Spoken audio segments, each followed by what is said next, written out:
ngobrol bersama, makan bersama, kebersamaan Anda lupakan. Demi uang, demi kesibukan, demi pekerjaan.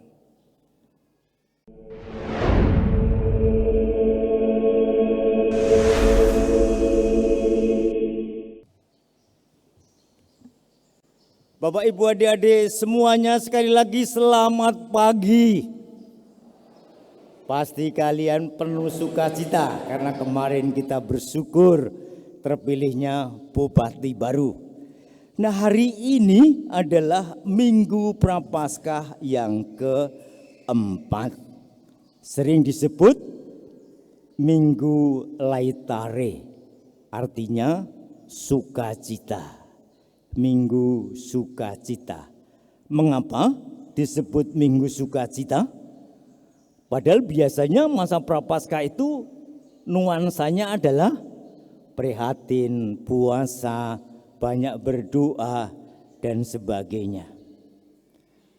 Nah, maka pertanyaan saya adalah mengapa hari ini disebut Minggu Sukacita? Saya mengajak kalian untuk menemukan sumber sukacita. Di manakah sumber sukacita itu? Kalau sumber penderitaan itu jelas, yaitu keserakahan. Keserakahan adalah sumber penderitaan. Orang serakah itu selalu mementingkan dirinya sendiri. Ada sebuah kisah ya, kayak mitos lah, mitologi dari Yunani. Namanya Dewi Auraria. Ia dikenal sebagai Dewi kemakmuran dan kemewahan. Parasnya bersinar bagaikan matahari senja, dan setiap langkahnya meninggalkan jejak keemasan. Namun yang membuat istimewa adalah apa saja yang dia sentuh menjadi emas. Pada awalnya dia melihat kekuatan itu adalah anugerah yang menjanjikan kebahagiaan, karena dia bisa mengumpulkan sejumlah emas, berarti ini adalah kaya raya. Tapi lama-kelamaan dia mulai menyadari dampak buruk dari kekayaan dan keserakahannya itu. Ia tidak bisa menyentuh makhluk hidup tanpa mengubah mereka menjadi patung emas. Seekor burung kecil yang hinggap di tangannya pun menjadi arca yang tak bernyawa. Ketika dia menolong seekor rusa yang terjerat, dia mencoba untuk menyelamatkannya. Rusa itu pun menjadi patung emas yang indah, tetapi tak bernyawa. Puncak kesedihannya ketika dia jatuh cinta. Ada seorang perjaka yang tertarik kepada Dewi ini, dan Dewi ini juga mencintai. Mereka saling mencintai. Sang Dewi ini hendak menyentuh sang kekasih, hendak bersalaman, hendak merangkulnya. Tapi apa yang terjadi?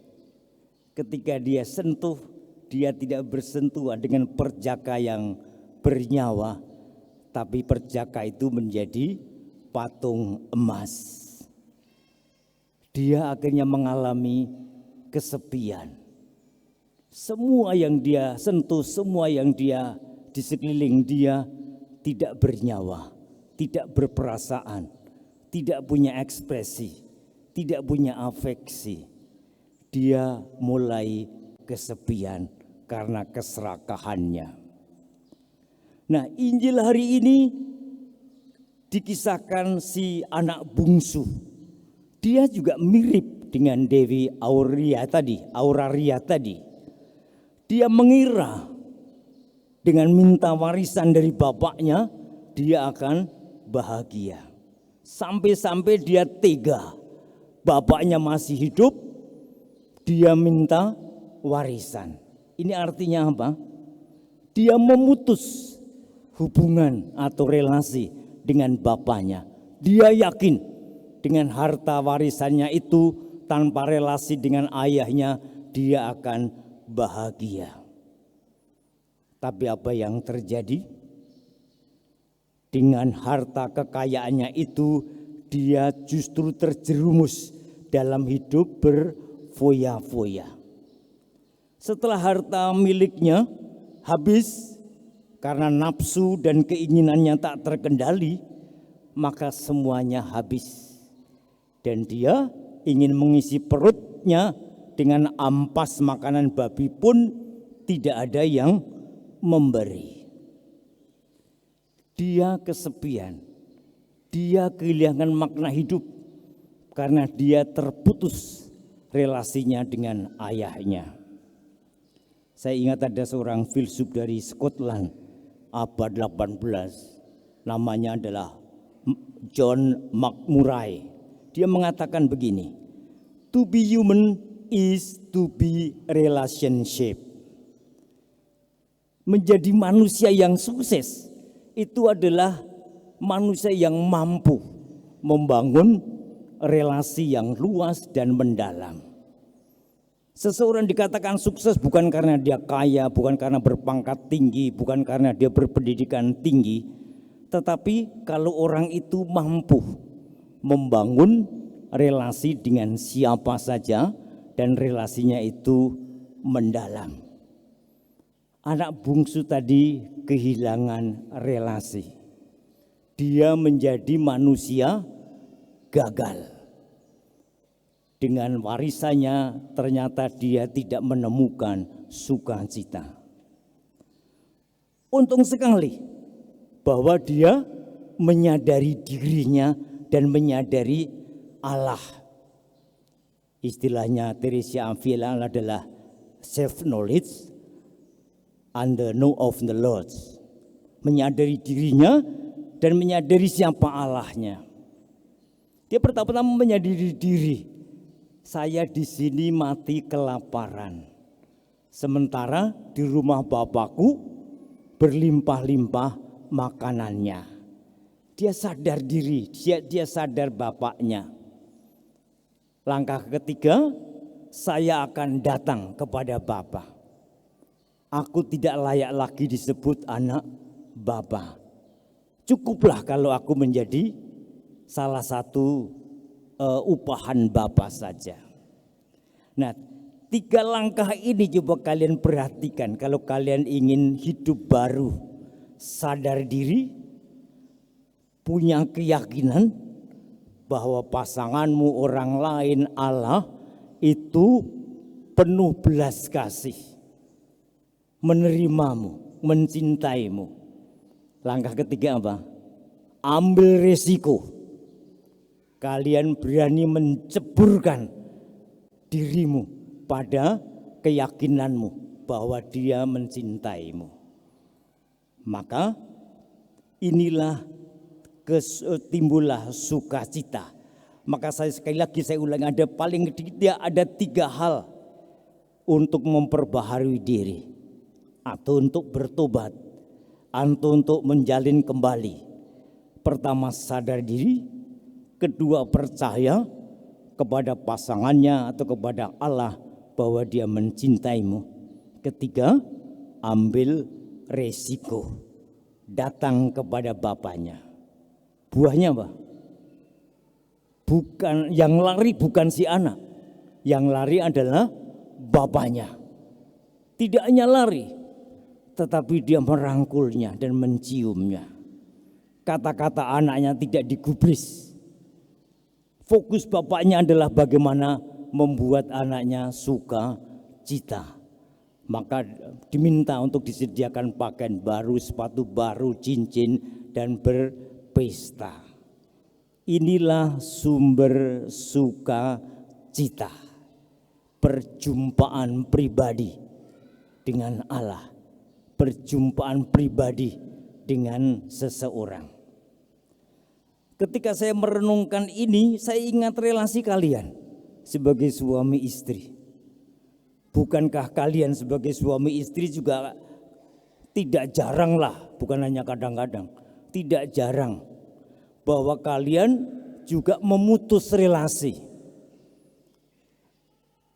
Ngobrol bersama, makan bersama, kebersamaan Anda lupakan.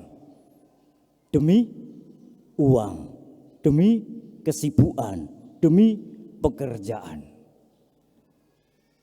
Kadang suami menjadi anak bungsu yang karena sibuk melupakan sapaan terhadap istrinya, terhadap anak-anaknya. Egois, semaunya sendiri. Apa yang terjadi? Ya kesepian, tanpa istri, tanpa anak. Ada yang kembali dengan rendah hati, ada yang kembali dengan angkuhnya, marah-marah, bahkan istrinya dimarahin. Dan saat itu istri harus menjadi bapak yang baik, bapak yang penuh belas kasih. Tatkala itu terjadi, maka timbullah sukacita. Lain kali mungkin si istri yang menjadi anak bungsu yang nakal atau anak sulung yang ngambek, dan suami harus menjadi bapak yang baik, yang merangkulnya, yang menciumnya, yang membahagiakannya. Itulah namanya relasi. Pertanyaan saya adalah, siapa yang sering menjadi anak bungsu yang nakal? Suami atau istri? Hah? Rahasia, pastor. Siapa yang sering menjadi bapak yang penuh belas kasih? Tetap sabar, tetap merangkul, tetap mengampuni, dan sebagainya. Tuhan Yesus tidak pernah bersabda, hendaklah kalian menjadi anak bungsu yang nakal. Tidak pernah. Perintah Tuhan Yesus apa? Hendaklah kamu menjadi sempurna seperti Bapamu di surga adalah sempurna. Hendaklah kamu menjadi Bapamu yang penuh belas kasih. Ciri khas bapak yang baik adalah memiliki pribadi yang kuat, hati yang besar, dan dengan murah hati rela mengampuni. Dan inilah sebetulnya saya katakan atribut kepribadian yang kuat. Saya mengutip Mahatma Gandhi. Mahatma Gandhi mengatakan begini, the weak can never forgive. Forgiveness is the attribute of the strong. Jadi orang lemah, orang kecil hati tidak pernah akan mampu mengampuni. Kalau kalian mampu mengampuni, itu tanda, itu atribut bahwa kepribadianmu itu kuat, hatimu itu besar. Coba kalian pejam mata. Kalian lihat apakah saya punya pribadi kuat, mudah mengampuni, mudah yang menerima apa adanya, walaupun kalian dilukai, walaupun kalian disakiti, tapi kalian tetap punya hati yang besar. Coba kalian mohon rahmat, Tuhan berilah aku pribadi yang kuat, yang mudah mengampuni. Tuhan Yesus, berilah aku keberanian untuk mengubah apa yang bisa aku ubah. Berilah aku hati yang besar untuk menerima yang tidak bisa aku ubah. Dan berilah aku hati yang bijak dan tajam untuk membedakan keduanya, sehingga aku bertumbuh berkembang menjadi pribadi yang kuat seperti Bapa yang penuh belas kasih. Amin.